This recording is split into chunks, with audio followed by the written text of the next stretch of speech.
Hello दोस्तों, बहुत बहुत स्वागत है आप सभी का वैशाली एचडी एकेडमी में। दोस्तों, आज हम बात करने वाले हैं paper first part a unit 3 के बारे में। ब्रिटिश उपनिवेश के प्रति भारतीयों की प्रतिक्रिया क्या रही, भारतीय पुनर्जागरण का प्रारंभ कैसे हुआ, इसके नेतृत्वकर्ता कौन थे और गणतंत्र के रूप में भारत का किस प्रकार से उदय होता है। आज का टॉपिक है प्रीवियस ईयर के 2014 से लेकर 2020 तक के सारे क्वेश्चंस को लगभग कवर करेंगे। दोस्तों, पहला क्वेश्चन है आज, यदि आपने देखिए यूनिट 1 और यूनिट सेकंड ना देखी हो, है ना, फर्स्ट और सेकंड नहीं देखी है, तो दोस्तों अभी जाकर आप जो है वो प्लेलिस्ट में जाकर देख सकते हैं। कोल विद्रोह पूछा गया था दोस्तों, ये 2016 का क्वेश्चन है। कोल विद्रोह पूछा गया था, इसकी जगह आपसे कोई भी विद्रोह पूछा जा सकता है। चुआर विद्रोह हो गया, चंपारण सत्याग्रह भी पूछा जा सकता है, या बंगाल में हुए विभिन्न, बंगाल, उड़ीसा, बिहार, झारखंड में जितने भी विद्रोह हुए हैं उनमें से एक ना एक जो है प्रतिवर्ष पूछा ही जाता है। कोल विद्रोह दोस्तों कब हुआ था? 1831 में हुआ था। क्षेत्र क्या है? तो देखिए, सबसे पहले इसको लिखने का फॉर्मेट ये है कि आपको कोल विद्रोह की जगह मान लीजिए संथाल विद्रोह आता है, तो कब आता है, तो ये कब हुआ था तो आप वो लिखेंगे। तो कब हुआ है तो आप लिखेंगे कि जैसे संथाल की बात करें तो 55 में हुआ था, 1855 में। फिर उसके बाद में आप क्या लिखेंगे, स्थान, किस स्थान पर हुआ है। फिर उसके बाद में जो भी विद्रोह हुआ है उसका नेतृत्व करता कोई ना कोई रहा होगा, तो फिर उसके बाद में आप नेतृत्व करता रहेंगे। और लास्ट में जो है कारण लिखेंगे कि ये कौन सा विद्रोह, ये किसान विद्रोह था कि आदिवासी विद्रोह था, या जमींदारों के खिलाफ था, या ब्रिटिश कंपनी के खिलाफ था, तो उसका कारण लिखेंगे। 4 पॉइंट आप आराम से लिख सकते हैं 2 से 3 लाइन में।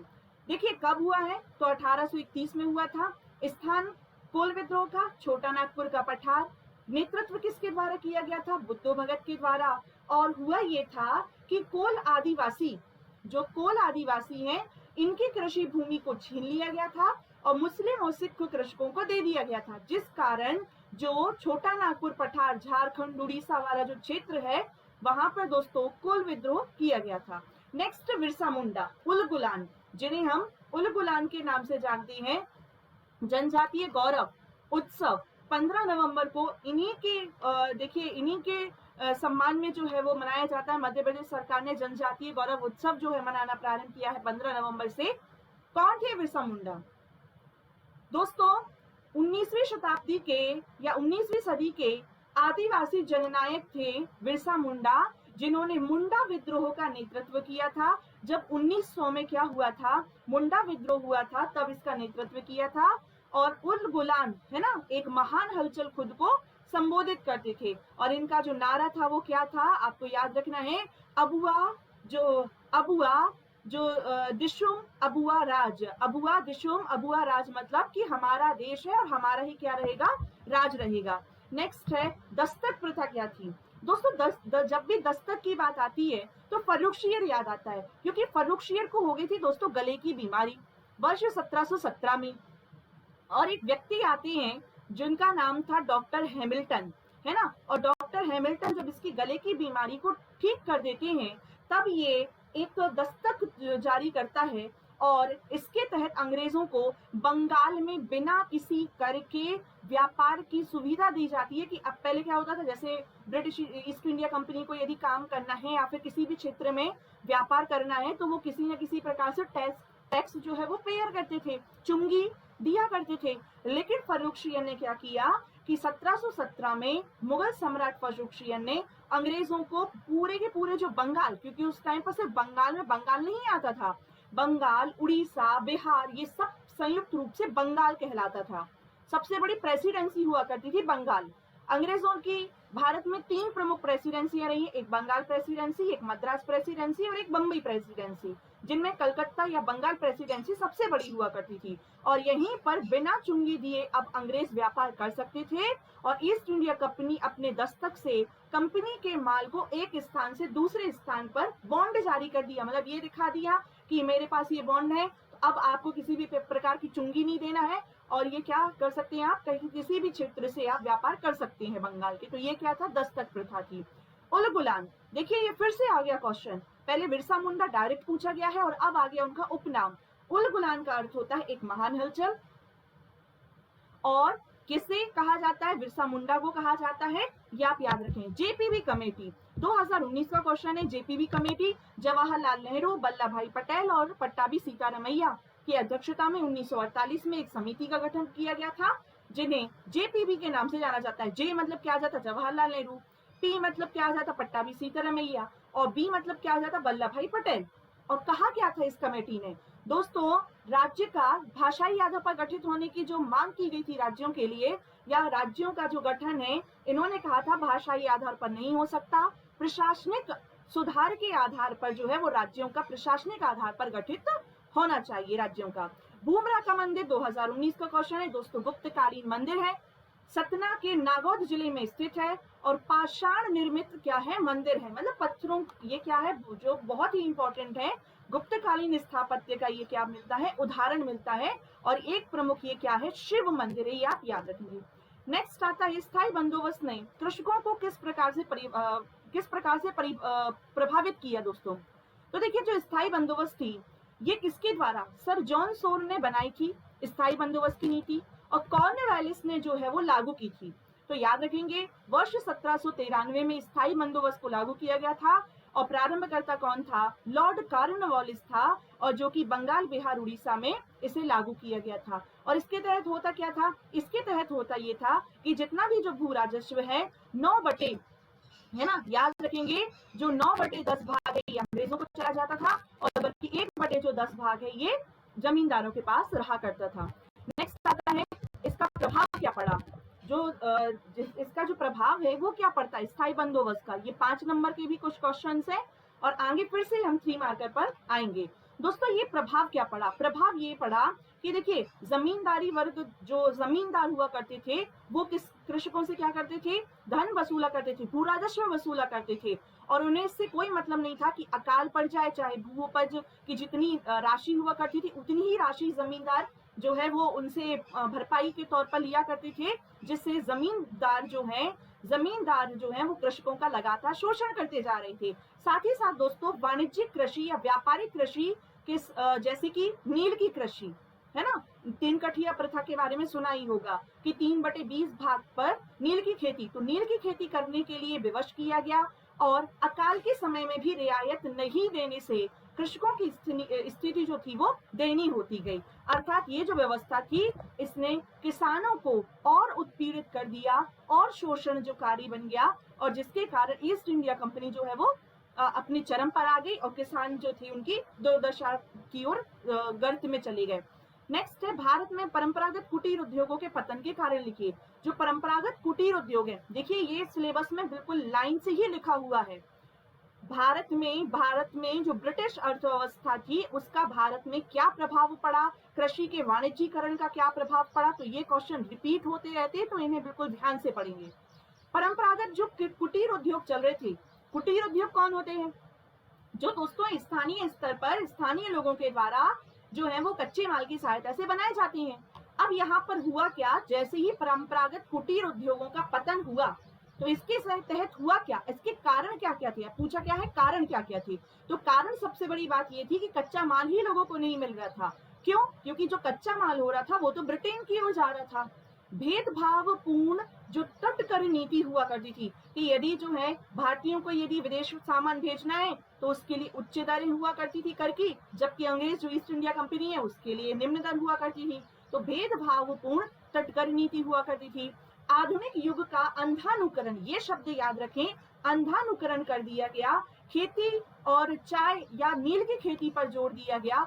औद्योगिकरण को सफल बनाने के लिए भारतीय संसाधनों का प्रयोग किया। ये भारतीयों के लिए नहीं हुआ करते थे भारतीय संसाधन। अब दोस्तों औद्योगिकरण तो किया गया, लेकिन ब्रिटिश ईस्ट इंडिया कंपनी ने अपने लाभ के लिए किया, ना कि भारतीयों के लाभ के लिए किया। निष्कर्षतः आधुनिक मशीनीकरण ने कुटीर उद्योग को मृत प्राय बना दिया। ये सेंटेंस बिल्कुल ऐसे ही हमें छापना है। निष्कर्षतः आधुनिक मशीनीकरण, जो कि अभी भी हो रहा है, आधुनिक मशीनीकरण ने कुटीर उद्योगों को मृत प्राय बना दिया।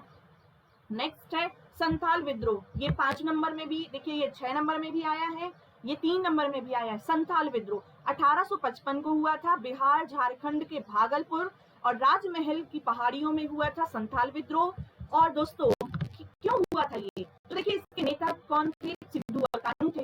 और जब ये जो हुआ है, ये पूरा का पूरा जो छोटा नागपुर वाला क्षेत्र है, बिहार और झारखंड का जो भागलपुर और राजमहल की पहाड़ियां हैं, तो यहाँ पर दोस्तों आदिवासी रहा करते थे। जहां पर हो क्या रहा था कि जितने भी जो जमींदार हुआ करते थे, साहूकार हुआ करते थे, ये किसानों का लगातार शोषण कर रहे थे और साथ ही साथ भूमि कर जो है वो जबरन भूमि कर वसूली भी चल रही थी।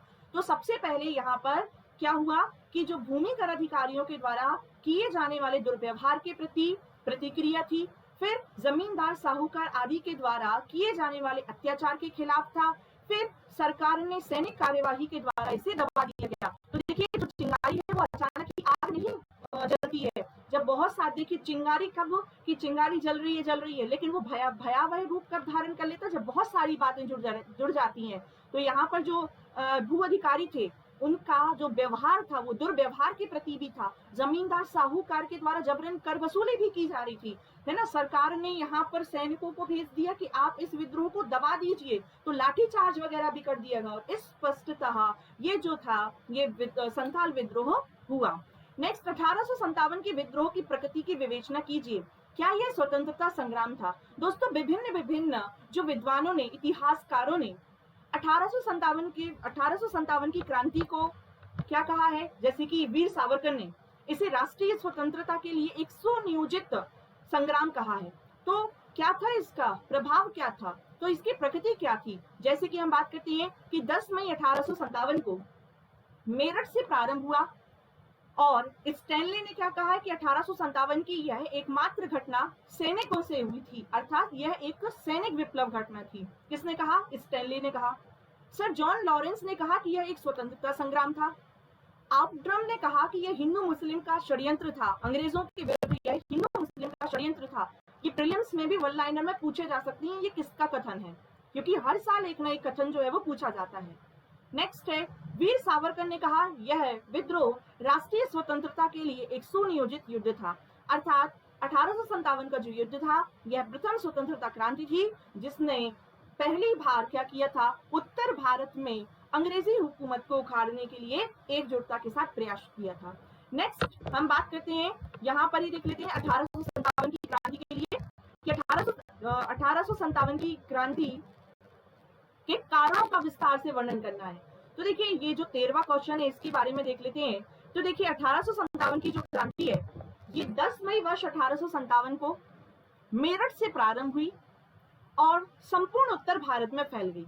देखिए चाहे वो 1857 की क्रांति के कारण हो, चाहे दोस्तों प्रभाव हो, चाहे कोई भी एक पर्टिकुलर पूछ लिया जाए कि रानी लक्ष्मीबाई का योगदान बताइए या तात्या टोपे का योगदान बताइए, बेगम हजरत महल ने कहां से किया है, तो ये 3 मार्कर भी पूछे जा सकते हैं। मध्य प्रदेश के संदर्भ में 1857 की क्रांति पूछी जा सकती है। तो 1857 की क्रांति हमारे सिलेबस में स्पष्टता दी हुई है, इससे एक नया क्वेश्चन आता ही है। तो क्यों हुआ, इसका कारण क्या था? तो कारण कुछ राजनीतिक कारण थे, कुछ सामाजिक कारण थे, कुछ आर्थिक कारण थे, कुछ अन्य कारण थे। देख लेते हैं। सबसे पहले दोस्तों हम बात करते हैं राजनीतिक कारण।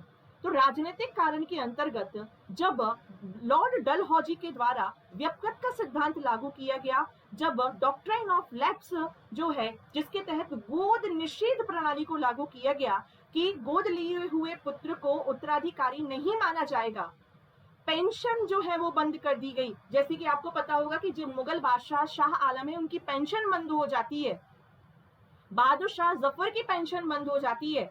कर्मचारी की भारतीय कर्मचारियों से अलग भेदभाव हो रहा है, अंग्रेजी कर्मचारियों से अलग भेदभाव हो रहा है, और साथ ही साथ अब ऐसे राज्य जिनके पास में उत्तराधिकारी नहीं है उनका हड़प कर लिया जाता था। तो ये जैसे कि सतारा, सबसे पहले सतारा वर्ष 1848 में सतारा का विलय किया गया डॉक्ट्राइन ऑफ लैप्स के अंतर्गत, ये क्वेश्चन आता है।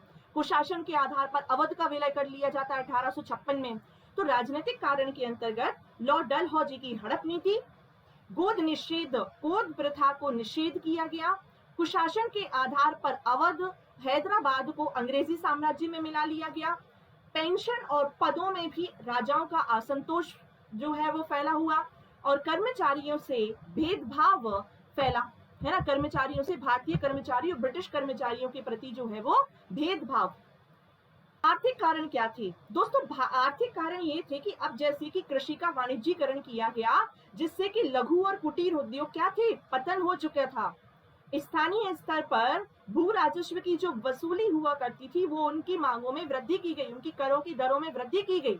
भारतीयों का धन, क्योंकि लॉर्ड सबसे पहले जो है वो दादा भाई नौरोजी ने ही क्या बताया था, धन निष्कासन इंग्लैंड की ओर चल रहा था। तो भारतीयों का जो धन था, धन निष्कासन इंग्लैंड जा रहा था। कुटीर और लघु एवं कुटीर उद्योगों का पतन हो चुका था, भू राजस्व व्यवस्था लागू हो चुकी थी। अब भारत को कृषि के आधार पर एक पंगु राज्य बनाने की रणनीति चालू हो चुकी थी और कच्चे माल को भारत, सूती वस्त्र, रेशम उद्योग आदि सब को जो है वो कच्चे माल को लगातार कम दामों में ब्रिटेन भेजा जा रहा था। धार्मिक कारण, जब 1813 के अधिनियम के तहत ईसाई पादरियों का भारत में आगमन हुआ और यहाँ पर होता क्या है, धर्म परिवर्तन। दोस्तों, धर्म परिवर्तन जो आज भी एक बहुत बड़ा मुद्दा बना हुआ है। तो मिशनरियों का दृष्टिकोण ईसाई धर्म के प्रति जो है वो लोगों का लगातार धर्म परिवर्तन किया जा रहा था। पादरियों का जब भारत आगमन होता है और धार्मिक निर्योग्यता अधिनियम 1850 लागू किया जाता है। सामाजिक कारण क्या थे, तो हमने ये तो थे राजनीतिक, आर्थिक। अब सामाजिक, सती प्रथा पर बल है ना, सती प्रथा पर प्रतिबंध लगा दिया गया, पर्दा प्रथा पर प्रतिबंध लगा दिया गया, बाल विवाह पर प्रतिबंध लगा दिया गया, विधवा पुनर्विवाह प्रारंभ किया गया, नरबली प्रथा, बाल हत्या, इन सब पर भी प्रतिबंध लगा दिया। तो जितने भी जो भारतीय हुआ करते थे उनकी सामाजिकता, जो सामाजिक जनजीवन है, उसे प्रभावित किया। सैनिक कारण, क्योंकि जो सैनिक हुआ करते थे, राजपूती सैनिक हुआ करते थे, मराठा सैनिक हुआ करते थे, हिंदू सैनिक हुआ करते थे, ये माथे पर तिलक और पगड़ी पहनने पर क्या लगा दी गई, इन्हें रोक लगा दी गई।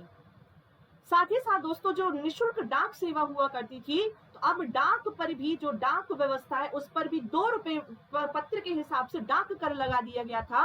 और इस प्रकार, और एक और कारण आप लिख सकते हैं, तात्कालिक कारण या तात्कालीन कारण क्या था। तात्कालीन कारण था कि जो ब्राउन ब्रेस के स्थान पर न्यू एनफील्ड राइफल का प्रयोग किया गया, जिसमें कारतूसों को मुंह से छीलना पड़ता था, जिसमें गाय और सूअर की चर्बी हुआ करती थी। ये आप याद रखें। नेक्स्ट क्वेश्चन है कि ब्रिटिश आर्थिक नीतियों का भारतीय अर्थव्यवस्था पर क्या प्रभाव पड़ा। तो जो ब्रिटिश आर्थिक नीतियों का भारत पर किस प्रकार से प्रभाव पड़ा है, तो इसके 3 चरण माने जाते हैं। पहला चरण आता है औद्योगिक मुक्त व्यापार का चरण, दूसरा आता है वाणिज्यिक चरण और तीसरा आता है वित्तीय पूंजीवाद। तो देखिए, यदि हम बात करें भारतीय जो ब्रिटिश अर्थव्यवस्था है उसका भारत पर कैसे, जो ब्रिटिश आर्थिक नीतियां थी उनका भारतीय अर्थव्यवस्था पर किस प्रकार से प्रभाव पड़ा, तो कुछ कृषि पर प्रभाव पड़ा, कुछ उद्योगों पर प्रभाव पड़ा, कुछ भारतीय जनजीवन पर प्रभाव पड़ा, कुछ भू राजस्व पर प्रभाव पड़ा। तो कैसे, देखिए, तो सबसे पहले बात करते हैं कृषि पर प्रभाव। तो कृषि का क्या हो गया, कृषि का वाणिज्यीकरण हुआ और जहां पर दोस्तों सिर्फ किसान जो है अब नील और अफीम की खेती में ही खेती करने के लिए विवश हो चुके थे। साथ ही साथ भारत ने अंग्रेजों ने क्या किया, भारत का जो परंपरागत ढांचा था उसको नष्ट कर दिया और एक भू राजस्व का निर्धारण करके नई तरीके से भू राजस्व को वसूला ब्रिटिश आर्थिक नीति के अंतर्गत। फिर उद्योगों पर क्या प्रभाव पड़ा, दोस्तों देखिए, भारत में जो 1800 से लेकर 1850 तक का जो काल है, इसे विऔद्योगीकरण के नाम से जाना जाता है। विऔद्योगीकरण मतलब क्या है, विऔद्योगीकरण मतलब कि दोस्तों अब यहाँ पर हो क्या रहा है, अब यहाँ पर हो ये रहा है कि नवीन उद्योगों की तो स्थापना हो रही है और लघु एवं कुटीर उद्योगों का क्या हो रहा है, विनाश होता जा रहा था। भारत में अब वाणिज्यिक कृषि या व्यापारिक कृषि पर ही क्या दिया गया, बल दिया गया। नेक्स्ट आता है विनिर्माण एवं अवसंरचना पर प्रभाव। तो देखिए, कुछ कृषि पर प्रभाव पड़ा, कुछ उद्योगों पर प्रभाव पड़ा। अब तीसरा आता है विनिर्माण और अवसंरचना। विनिर्माण और अवसंरचना, भारत में अंग्रेजों की आर्थिक नीति के तहत ही उन्होंने रेलगाड़ी, डाक पत्र, रेलगाड़ियां, डाक पत्र, सड़कों का निर्माण, सिंचाई परियोजना का निर्माण, जहाज रानी की व्यवस्था, कोयले की खदानें बनवाई गई है, चाय के, कॉफी के बाग बगीचे लगाए हैं। ये उन्होंने अपने स्वार्थ के लिए किया था, ना कि हमारे लिए किया था।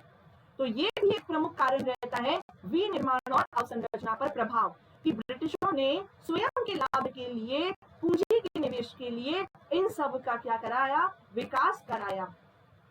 फिर आता है भारतीय बाजार पर प्रभाव। भारतीय बाजार कैसा, कि देखिए, धन निष्कासन सिद्धांत के तहत दादा भाई नौरोजी ने इस पर प्रकाश डाला है और दादा भाई नौरोजी ने बताया है कि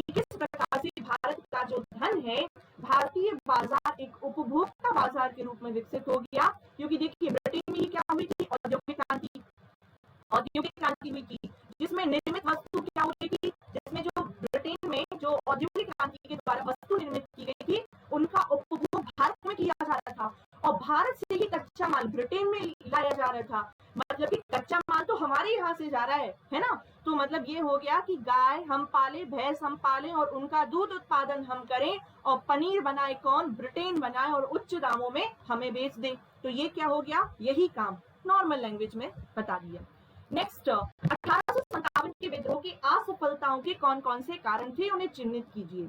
ये 2018 का क्वेश्चन है दोस्तों। सबसे पहले आपको यही लिखना है कि कब से प्रारंभ हुआ 1857 का विद्रोह। तो 10 मई वर्ष 1857 को मेरठ से प्रारंभ हुआ और ये 20 जुलाई 1857 को सभी स्थानों में इसे दबा दिया गया।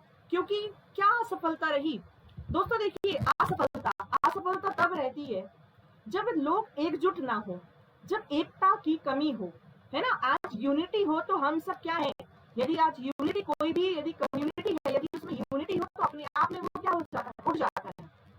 तो हुआ क्या था, यहाँ पर बुद्धिजीवी वर्गों ने ही क्या लिया था, इसमें भाग लिया था। गांव गांव तक ये क्रांति नहीं पहुंची थी। साथ ही साथ यहाँ पर जो शिक्षित और व्यापारी वर्ग हैं ये उदासीन हो गए थे। जितने भी जो शिक्षित और व्यापारी वर्ग हैं ये उदासीन हो चुके थे। और ये विद्रोह जो था, देखिए यहाँ पर कई ऐसे रियासतें हुआ था, जिनमें से सिंधिया हो गए, भोपाल हो गया, हैदराबाद हो गया, है ना। इन्होंने पटियाला रियासत हो गई, इन्होंने अंग्रेजों का साथ दिया था। भोपाल की बेगम सिकंदर ने, जयाजी राव सिंधिया ने, इन सब ने किसका साथ दिया था, तो अंग्रेजों का साथ दिया। साथ ही साथ दोस्तों एकता एवं संगठन में कमी, जहां पर बंबई, मद्रास और दक्षिणी रियासतें थी, यहाँ की सेनाओं ने अंग्रेजों का साथ दिया था। अब अंग्रेजों के पास गोला बारूद है और हमारे पास तीर तलवार है। तो गोला बारूद सही है कि तीर तलवार, तो वही हो गया। संसाधनों का क्या था, भारतीयों के पास संसाधनों का अभाव था और साथ ही साथ योग्य सेनापति की भी कमी थी। हमने बहादुर शाह जफर, जो कि उस समय पर 82 वर्ष के थे, 82 ईयर्स के थे, हमने उन्हें 1857 की क्रांति का नेतृत्वकर्ता बना दिया। तो यहाँ पर दोस्तों कंपनी के पास जहां पर योग्य सेनापति हुआ करते थे, जैसे कि लॉरेंस हो गया, आउटरम हो गया, कैंपेबल हो गया, हैवलॉक हो गया, जो हम बात करें यूरोज हो गया, ये सब क्या थे, योग्य सेनापति। और जबकि भारत में हम बात करें तो तात्या टोपे, नाना साहेब, रानी लक्ष्मीबाई के अलावा अन्य जो था नेतृत्व क्षमता का अभाव हुआ करता था।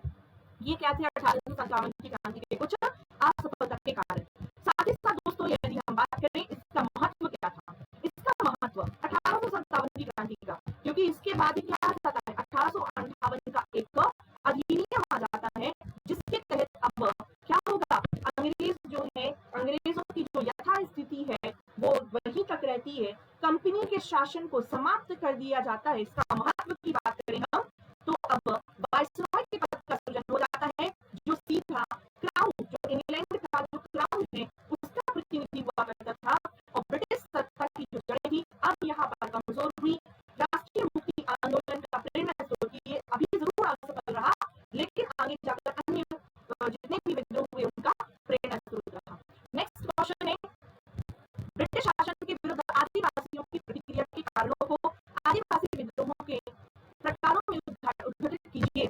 मतलब कि क्वेश्चन क्या कह रहे हैं कि आदिवासी विद्रोह के कारण क्या है। सीधा ये है क्वेश्चन, ध्यान से पढ़ेंगे कि आदिवासी विद्रोहों का कारण क्या क्या रहा। तो ये आराम से आप देख सकते हैं कि आदिवासियों के प्रति शोषणकारी अंग्रेजों की नीति आ जाती है, जहां पर सिर्फ आर्थिक शोषण नहीं बल्कि सामाजिक शोषण, धार्मिक शोषण में भी धार्मिक शोषण किया गया, है ना। जो अत्यधिक ऊंची राजस्व दर वसूली हुआ करती थी, वन उत्पादों के संग्रह और बिक्री पर भी रोक लगा दी गई, स्थायी बंदोबस्त से उनकी जो जमीनें थी वो भी छीन ली गई। ये सब क्या थे, ये कारण थे आदिवासी विद्रोह के। नेक्स्ट है कि भारतीय उद्योग और व्यापार पर ब्रिटिश शासन के प्रभावों का आलोचनात्मक परीक्षण कीजिए। ब्रिटिश शासन का किस प्रकार से भारतीय उद्योग एवं व्यापार पर प्रभाव पड़ा। तो देखिए कोई अच्छा प्रभाव या सकारात्मक प्रभाव तो पड़ा नहीं था, नकारात्मक प्रभाव ज्यादा हुआ, क्योंकि अब भारत जो एक हस्तशिल्प, देखिए जो भारतीय हस्तशिल्प है उसका नाश हो चुका था और अब भारत एक निर्यातक देश से आयातक देश जो है वो उसमें बदल चुका था, क्योंकि भारत की जो हस्तशिल्प कला है वो कि कहाँ चली गई थी, अब मशीनों के द्वारा विऔद्योगिकीकरण हो चुका था। अब यहाँ पर जो देश में जो किसान वर्ग था वो उसमें दरिद्रता व्यापित हो चुकी थी, वहां पर जो किसानों की स्थिति थी वो कैसी हो चुकी थी, दयनीय हो चुकी थी। साथ ही साथ लगातार जो ब्रिटिश शासन है वो क्या कर रहा था, लगातार ब्रिटिश शासन जो है अपनी नई नवीन नीतियों के द्वारा किस प्रकार से हम जो भारतीय जमींदारों को पता चला, भारतीय जमींदारों को लालच दिया, उन्हें अपनी साइड कर लिया और यहाँ पर अंग्रेजों से कृषि वसूली की जा रही है, कर वसूली की जा रही है। तो नवीन जमींदारी प्रथा का उदय आता है, आधुनिक उद्योगों का विकास होता है, भारतीय कृषि का वाणिज्यीकरण हो जाता है, भारतीय बैंकर जो साहूकार जैसे बिचौलिए जो हैं इन्होंने अंग्रेजी व्यापारियों से काफी धन कमाते हैं और अपनी जेबें भरते हैं और किसानों से यही व्यक्ति शोषण करता रहता है। नेक्स्ट है कि जो ब्रितानी शासन ने भारत में दरिद्रता को बढ़ाया, इस कथन पर प्रकाश डालना है। तो ये बिल्कुल सही बात है कि क्योंकि दादा भाई नौरोजी ने अपनी पुस्तक में कहा है ना, तो अपनी पुस्तक में भी इस बात का वर्णन किया हुआ है कि किस प्रकार से भारत से जो धन निष्कासन जो है भारत में ब्रिटेन की ओर हो रहा था, तो कैसे जो ब्रितानी या ब्रिटिश शासन ने भारतीय संपन्नता से विपन्नता की ओर अग्रसर किया, और इसका वर्णन दादा भाई नौरोजी ने अपनी पुस्तक भारत में गरीबी और गैर ब्रिटिश शासन में किया है। कैसे कृषि का वाणिज्यीकरण हुआ, भारतीय कृषक गरीब हो गए, भारतीय हथकरघा हस्तशिल्प का जो है वो पतन हुआ, ग्रामीण अर्थव्यवस्था का पतन हो गया, भारत में गरीबी और अकाल आ जाता है, भारत में ब्रिटिश देखिए भारतीय संसाधन जो है वो अब ब्रिटेन की क्या हो जाती है, प्रेशर हो जाती है। अब जो भारतीय संसाधनों पर भी ईस्ट इंडिया कंपनी या अंग्रेजों का आधिपत्य हो जाता है। इस प्रकार से जो है भारतीय जो अर्थव्यवस्था थी वो संपन्नता से विपन्नता की ओर अग्रसर हो जाती है। नेक्स्ट है भारत में परंपरागत कुटीर उद्योगों का पतन का कारण लिखिए। फिर से क्वेश्चन रिपीट हुआ है। अभी अभी हमने इस क्वेश्चन को बिल्कुल एज इट इज ये क्वेश्चन आया था और अभी अभी हमने इसको देखा था कि किस प्रकार से परंपरागत कुटीर उद्योगों का पतन का कारण क्या था। अभी अभी हमने पढ़कर आए थे कि जैसे औद्योगिक क्रांति हो चुकी थी तो भारत में जो निर्मित माल था वो भारत में आ रहा था और भारत से कच्चा माल ब्रिटेन की ओर जा रहा था। भारत में जो नील की खेती हो गया, अफीम की खेती, इसके लिए क्या किया गया, किसानों को बाध्य किया गया, कुटीर उद्योग, हथकरघा उद्योग, इनको नष्ट किया गया। अब मशीनों के द्वारा माध्यम से उत्पादन किया जाने लगा, जहां पर भारतीय उत्पाद जो है, जो मशीनों से उत्पाद बन रहा है वो भारतीय उत्पाद से प्रतिस्पर्धा जो भारतीय है वो प्रतिस्पर्धा नहीं कर पाए, तो भारतीय माल पर निषेधात्मक शुल्क लगता गया, भू राजस्व की दरें बढ़ती गई और इस प्रकार से कुटीर उद्योगों का पतन हो जाता है। नेक्स्ट क्वेश्चन है कि थ्री मार्कर कुछ देख लेते हैं। यहाँ पर कुछ थ्री मार्कर आ रहे हैं जैसे कि एओयू है ना, एओयू जिन्हें हर्मिट ऑफ शिमला के नाम से जाना जाता है, जहां पर एओयू कौन है, ये भारतीय राष्ट्रीय कांग्रेस के जन्मदाता है, पितामह कहे जाते हैं भारतीय राष्ट्रीय कांग्रेस के, क्योंकि 1828 में है ना, यदि हम बात करें तो 1885 में इन्होंने क्या किया था, कांग्रेस की स्थापना की थी। इन्हें हर्मिट ऑफ शिमला के नाम से जाना जाता है और प्रमुख ये ब्रिटिश कंपनी के प्रशासनिक अधिकारी थे, ये राजनीतिक सुधारक थे और 1857 की क्रांति के समय इटावा के कलेक्टर थे। ये आप इसकी कर सकते हैं। आपको पहला पॉइंट लिखना है कि ये भारतीय राष्ट्रीय कांग्रेस के जन्मदाता है, उपनाम लिखेंगे हर्मिट ऑफ शिमला कहा जाता है। ये प्रमुख प्रशासनिक ब्रिटिश प्रशासनिक अधिकारी एवं राजनीतिक सुधारक। हड़प्पा की नीति का सिद्धांत किसके द्वारा लागू किया गया, डलहौजी के द्वारा। कब लागू किया गया, तो 1848 में। किस किस का विलय किया गया, तो सतारा, 1848 में सबसे पहले सतारा का, फिर उसके बाद नागपुर, झांसी, बघाट, उदयपुर आदि का क्या किया गया, इसके तहत विलय किया गया। अब होती क्या थी, तो ये लिखेंगे, तो इसके अंतर्गत जिन रियासतों का उत्तराधिकारी नहीं है उन्हें उनका विलय ब्रिटिश सत्ता में कर लिया जाता था, डॉक्ट्रिन ऑफ लैप्स कहा जाता था। वर्नाक्यूलर प्रेस एक्ट, दोस्तों वर्नाक्यूलर प्रेस एक्ट कब आया, तो सबसे पहले यही लिखेंगे कि लागू कब किया गया, तो किसने किया था, लॉर्ड लिटिल ने। कब आया, 1878 में आया था। क्यों था ये, क्या था वर्नाक्यूलर प्रेस एक्ट, प्रेस है तो पता के समाचार पत्रों पर नियंत्रण लगाने के उद्देश्य से आया था और जिसमें सोम प्रकाश और अमृत बाजार समाचार पत्र प्रभावित हुए थे। लॉर्ड लिटिन ने इसे वर्ष 1882 में रद्द कर दिया गया था। तो वर्नाक्युलर प्रेस एक्ट लाया कौन था? Lord Latin. हटाया किसने है? लॉर्ड लिटिन ने। कब आया था? 1878 में आया। हटा कब है? 1882 में आया है। नेक्स्ट बात करते हैं काकोरी कांड। कोई भी कांड आ जाए, कोई भी दोस्तों काकोरी कांड की जगह यदि यहाँ पर जलियांवाला बाग आ जाए या चरण पादुका कांड आ जाए, है ना, या जबरन कर वसूली आंदोलन आ जाए, तो इसमें आपको यदि कोई भी कांड आया तो आप क्या लिखेंगे? ये कब हुआ, इसका परिणाम क्या रहा और उसका विशेषता क्या थी, इसका महत्व क्या था। काकोरी कांड 9 अगस्त वर्ष 1925 को हुआ था, जब 8 डाउन ट्रेन जब सहारनपुर से कहाँ जा रही थी? लखनऊ जा रही थी, तो राम प्रसाद बिस्मिल हो गया, बाबा बाल मुकुंद हो गया, इन सब ने मिलकर अशफाकुल्ला खां, रोशन लाल, राजेंद्र लाहिड़ी आदि सब ने मिलकर काकोरी नामक स्थान पर जब सहारनपुर से लखनऊ जा रही थी ट्रेन, 8 डाउन ट्रेन, तो इसे लूट लिया था, जिसमें इन्हें क्या दी गई थी, है ना, राम प्रसाद बिस्मिल को, अशफाकुल्ला खां को फांसी दे दी गई थी। नेक्स्ट, भारत छोड़ो आंदोलन क्या आता है? भारत छोड़ो आंदोलन जो है 7 अगस्त को ग्वालियर टैंक के मैदान से अब्दुल कलाम आजाद की अध्यक्षता में जब इसे प्रस्ताव पारित किया जाता है कि अब भारत से अंग्रेजों को भगाना है। अब प्रारंभ कब किया जाता है? ये प्रीलिम्स का क्वेश्चन है। 9 अगस्त 1942 को भारत छोड़ो आंदोलन प्रारंभ किया गया। गांधी जी ने इसमें ही करो या मरो का नारा दिया और ब्रिटिश सत्ता के प्रतिक्रिया स्वरूप ऑपरेशन जीरो आवर प्रारंभ किया गया। ये आप याद रखेंगे। इसमें ही उषा मेहता ने पहली बार कांग्रेस का रेडियो जो है वो चलाया था। नेक्स्ट, अफजल खां की घटना। कौन था अफजल खां? दोस्तों, बीजापुर के शासक ने क्या किया था? शिवाजी को नियंत्रित करने के लिए अफजल खां को भेजा था, जहां पर अफजल खां की मुलाकात जो है प्रतापगढ़ में हुई थी, ये तो ठीक है, जहां पर अफजल खां का जो अंगूठा है वो शिवाजी के द्वारा काट दिया गया था। ये आप याद रखेंगे। अफजल खां, तो बीजापुर के शासक ने शिवाजी की हत्या के लिए अफजल खां को भेजा था। ये आप याद रखेंगे। बीजापुर के शासक का ये कौन था? तो ये सेनापति हुआ करता था। नेक्स्ट है गोपाल कृष्ण गोखले। कौन है गोपाल कृष्ण गोखले? राजनीतिक गुरु किसके? गांधी जी के। तो उदारवादी दल के नेता जो शांत रहा करते थे, है ना, तो पत्राचार व्यवहार से जिनका लेना देना था, आंदोलन ना करो, सिर्फ पत्र के माध्यम से संवैधानिक प्रावधानों के अंतर्गत स्वतंत्रता की मांग की जा सके। तो गोपाल कृष्ण गोखले उदारवादी दल के नेता, गांधी जी के राजनीतिक गुरु, पहला पॉइंट कौन थे ये। दूसरा, इन्होंने क्या किया? इन्होंने ही पूना सार्वजनिक सभा की पत्रिका एवं सर्वेंट ऑफ इंडिया सोसाइटी की स्थापना 1905 में इन्होंने सर्वेंट ऑफ इंडिया सोसाइटी की स्थापना की थी। ये आपको कुछ पॉइंट लिखना है। इन्होंने पूना सार्वजनिक सभा नामक पत्रिका निकाली और सर्वेंट ऑफ इंडिया सोसाइटी की इन्होंने स्थापना की थी। नेक्स्ट हम बात करते हैं मुस्लिम लीग। उसका गठन कब किया गया मुस्लिम लीग का? 1906 में, 30 दिसंबर 1906। कहां पर की गई थी इसकी स्थापना मुस्लिम लीग की? ढाका में। संस्थापक अध्यक्ष कौन थे? सलीमुल्लाह खां। और क्यों की गई थी दोस्तों? क्यों की थी? तो मुसलमानों के राजनीतिक अधिकारों की रक्षा करने के लिए ही मुस्लिम लीग की स्थापना की गई थी। नेक्स्ट क्वेश्चन आता है दोस्तों, यदि आपने अभी तक यूनिट फर्स्ट यूनिट सेकंड ना देखी हो तो जाकर देख लें।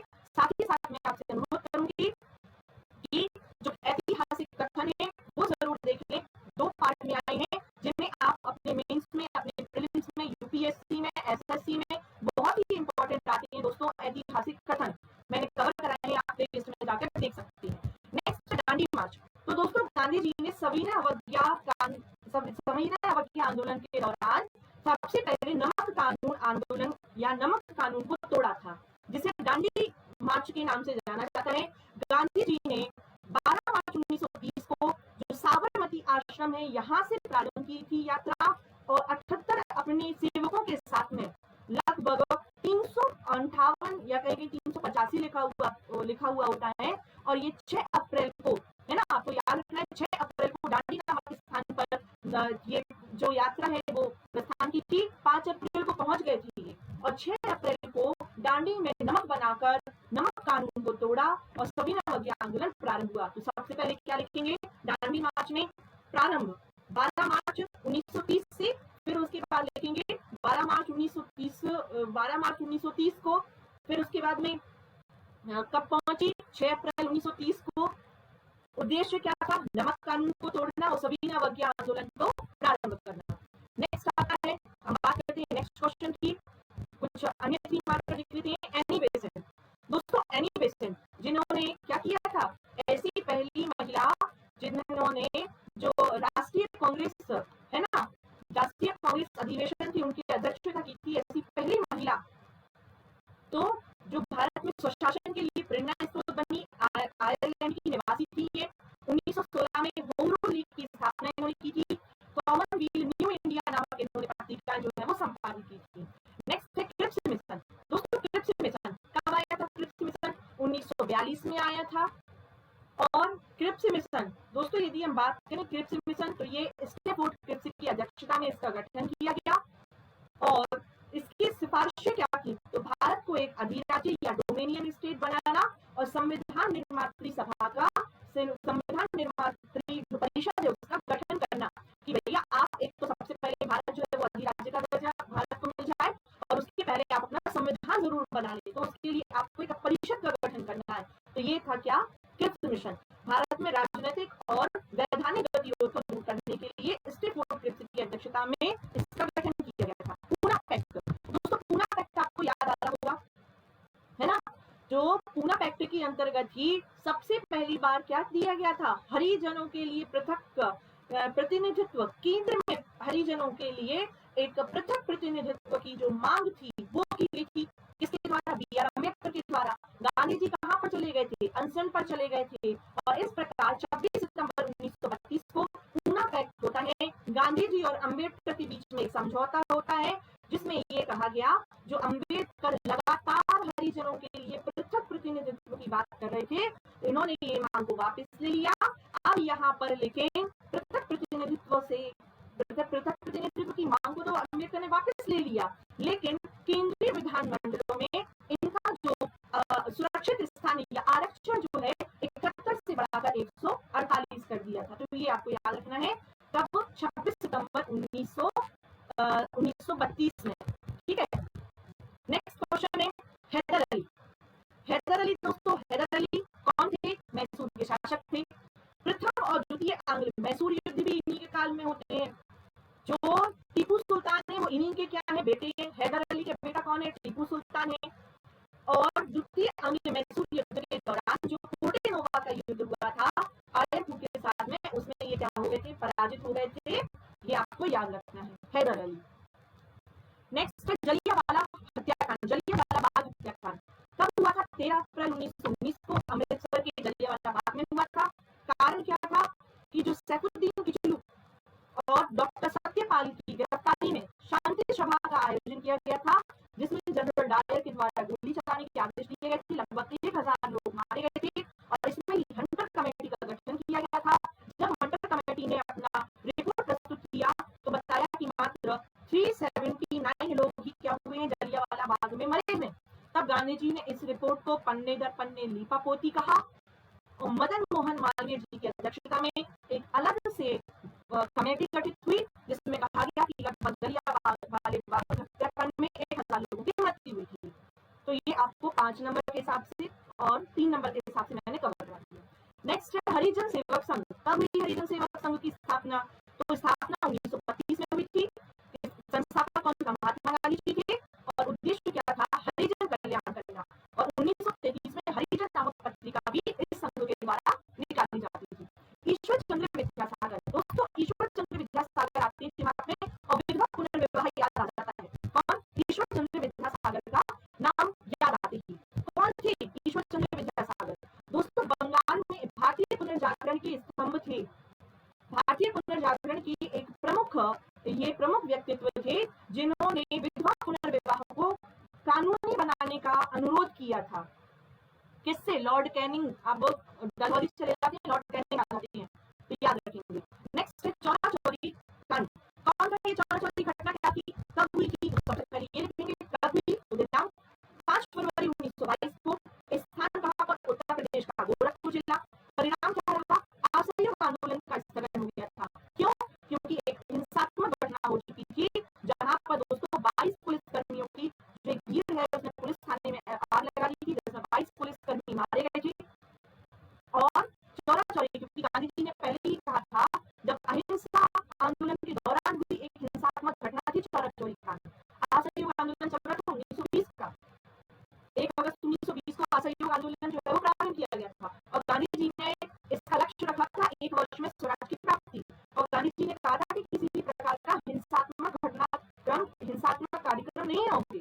और होता ये है कि एक जुलूस निकलता है और उस जुलूस का नेतृत्व भगवान अहीर कर रहे थे और भगवान अहीर पर ही पुलिस ने लाठीचार्ज कर दिया। अब जैसे ही नेतृत्व करता भगवान अहीर पर लाठीचार्ज कर दिया तो भीड़, जो उग्र भीड़ थी, उसने क्या किया, पुलिस थाने में आग लगा दी। आग लगा दी तो 22 पुलिसकर्मी मारे गए। गांधी जी को इस बात का पता चला तो गांधी जी उस टाइम पर कहां पर थे, बारदौली में थे।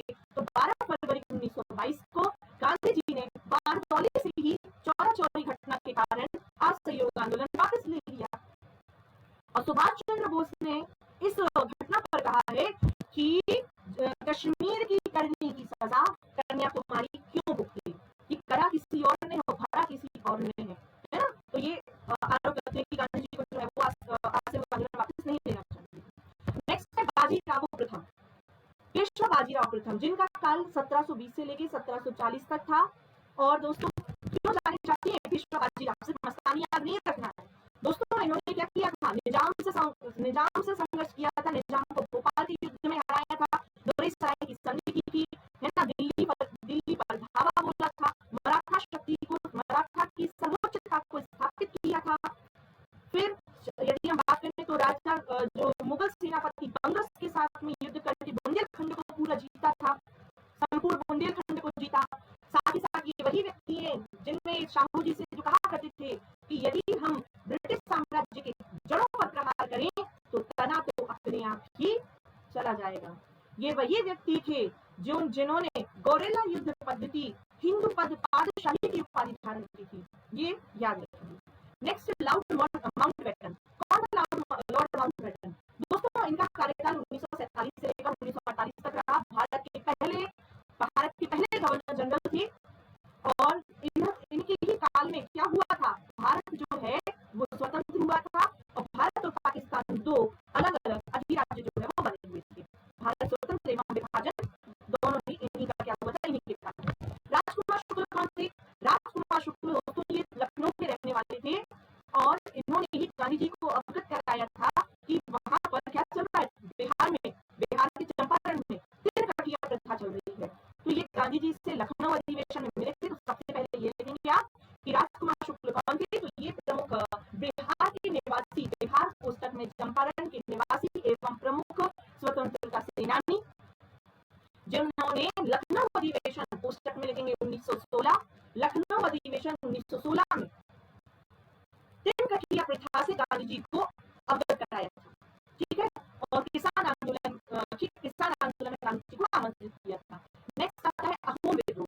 अहोम विद्रोह 2020 में पूछा जा चुका है। क्या है अहोम? दोस्तों ये असम का एक क्षेत्र है जहां पर बर्मा युद्ध के बाद कंपनी ने क्या कर लिया, कंपनी ने कहा कि जैसे ही बर्मा युद्ध हो जाएगा तो हम क्या करेंगे कि आपको जो पूरा का पूरा जो क्षेत्र है, आपका जो क्षेत्र है अहोम जनजाति रहती है वहां पर, हम आपको क्या कर देंगे, पूरा का पूरा ये क्षेत्र हम आपको दे देंगे। अब जब वापस नहीं दिया गया अंग्रेजों के द्वारा, ब्रिटिश कंपनी के द्वारा उनके क्षेत्रों को वापस नहीं दिया गया, तो गोमधर कुंवर के नेतृत्व में ये क्या होता है, विद्रोह होता है। नेक्स्ट मोपला विद्रोह। दोस्तों मोपला विद्रोह दो बार होता है, एक 1836 में है और एक 1921 में। कौन है ये मोपला? मालाबार तट में रहने वाले, ये क्या है, मालाबार तट में निवास करती है मोपलाओं के द्वारा क्या किया गया था, जमींदारों के विरुद्ध जो है वो विद्रोह किया गया था। नेक्स्ट लाला हरदयाल, ये भी 2020 का क्वेश्चन है। लाला हरदयाल कौन है ये? तो जो गदर पार्टी की स्थापना अमेरिका के जो सैन फ्रांसिस्को में लाला हरदयाल ने ही गदर पार्टी की स्थापना की थी। मनीषी पथ प्रदर्शक कहे जाते हैं, ये आप याद रखेंगे, मनीषी पथ प्रदर्शक कहे जाते हैं किसे, लाला हरदयाल को। इन्होंने क्या किया था, युगांतर, सर्कुलर और थॉट्स ऑफ एजुकेशन नामक पत्रिकाएं जो है वो गदर नामक पत्रिका जो है वो इन्होंने चलाई थी और प्रवासी भारतीयों में देश भावना की, भारतीय राष्ट्रीय भावना के प्रति इन्होंने जागृत किया था। तो दोस्तों आज अभी जो है वो एक लेक्चर यहीं तक मैंने देते हैं आधुनिक भारत का। इसके बाद जो है हम पढ़ते हैं दूसरे लेक्चर में जो बचा हुआ पार्ट है जिसमें भील विद्रोह, कर्नाटक का विद्रोह आदि जो आता है, इससे हम पार्ट 2 में कवर करेंगे। तो यहाँ तक हमने पार्ट 1 को आधुनिक भारत को कंप्लीट किया। अब हम देखेंगे पार्ट 2 में इसी का